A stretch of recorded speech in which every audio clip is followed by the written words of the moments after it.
Me and my partner used to live in Upper Clapton. We used to invite people around to our house and roll dumplings.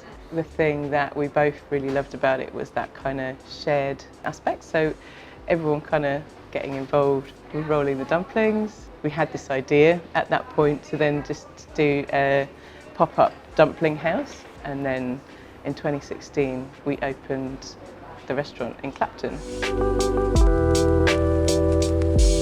I think for us, the main thing, the main criteria is that it tastes really good. We just want to bring together great flavours, great tasting food, and just make it accessible for lots of different types of people.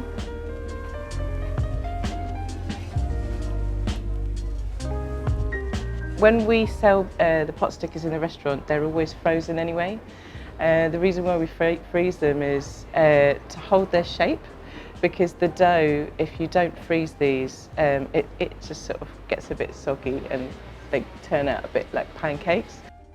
The pork and kaffir lime is my favourite, partly because it's one of the newer fillings that we've done. I just love that flavour of kaffir lime. I think it really comes through with pork.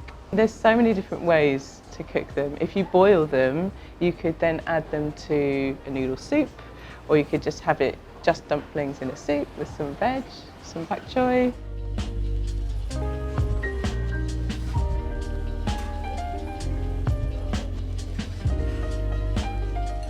They are little bundles of joy, I think, you know, because they're encased, so when you bite into it, that's where you've got all the flavour, you know, on the inside. You can taste the love that goes into it, for sure.